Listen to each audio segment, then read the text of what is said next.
नमस्कार साथियों, मैं डॉक्टर रवि आयुर्वेदाचार्य एक बार फिर से एक टॉपिक को लेके आप सबके सामने प्रस्तुत हुआ हूँ।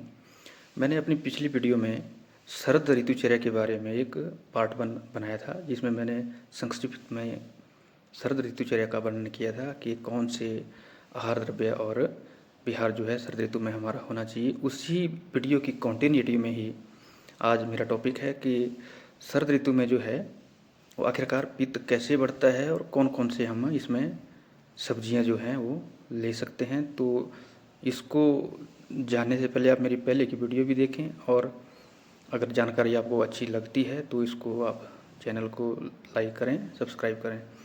अगर पित्त की बात करें हम, जैसे ये जो मौसम चला हुआ है, जो ऋतु चली हुई है शरद ऋतु, तो पित्त के गुणों का वर्णन आचार्य चरक ने चरक सूत्रस्थान अध्याय 1 के 60 श्लोक में बड़े सुंदर शब्दों में इसका वर्णन किया है, जो है सस्नेह।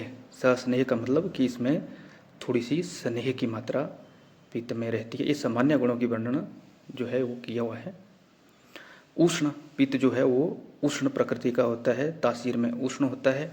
तीक्ष्ण, तीक्ष्णता शरीर में पैदा करता है। उष्णता और तीक्ष्णता को समझने के लिए आप इस तरह से समझ सकते हैं, जैसे आप जो अपना एक आप हीटर ले लें और एक आप मोमबत्ती ले लें, तो मोमबत्ती जो होगी, मोमबत्ती की जो लाइट होगी वो उष्णता पैदा करेगी, और हीटर के नज़दीक आप बैठेंगे बड़ी देर तक तो फिर वो उष्णता के साथ साथ तीक्ष्णता भी पैदा करेगा। इस तरह से आप इसको समझ सकते हैं। साथ ही साथ इसमें द्रव्यता होती है। और अगर रस की बात करें पित्त की, तो ये अम्ल होता है और कटु होता है।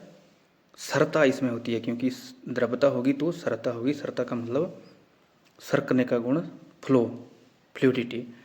और ये जो हैं, ये लक्षण जो है आचार्य चरक ने पित्त के बताए हुए हैं। तो इस ऋतु में कौन कौन से गुण जो हैं इसके बढ़ते हैं, ये सब देखने वाली बात है।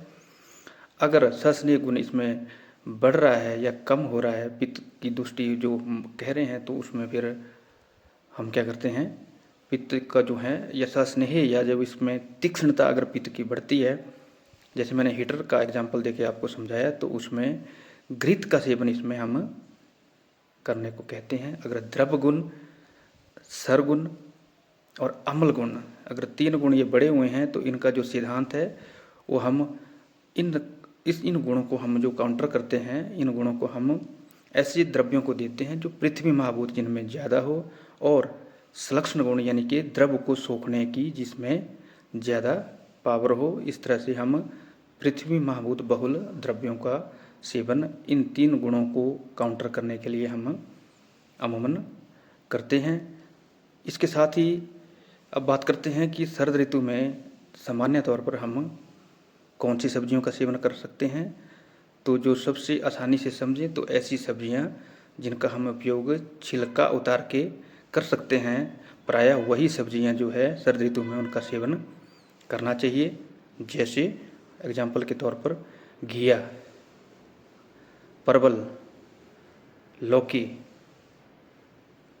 या करेला, तिक्त रस प्रधान, इस तरह से इन सब्जियों का प्रयोग जो है हम शरद ऋतु में कर सकते हैं। अगर हम रस की बात करें, तो हम ऐसे रसों का यूज करेंगे जो कि इसकी पित्त की शमन के लिए यूज किए जाते हैं। तिक्त, कषाय और मधुर रस। तिक्त में कड़वा, कषाय में कसैला और अंत में मधुर रस का प्रयोग। तो साथियों, इस तरह से आप एक शेड्यूल, आपका डाइट रेजिम एक स्वस्थ व्यक्ति जो है शरद ऋतु में बना सकता है। धन्यवाद, थैंक यू।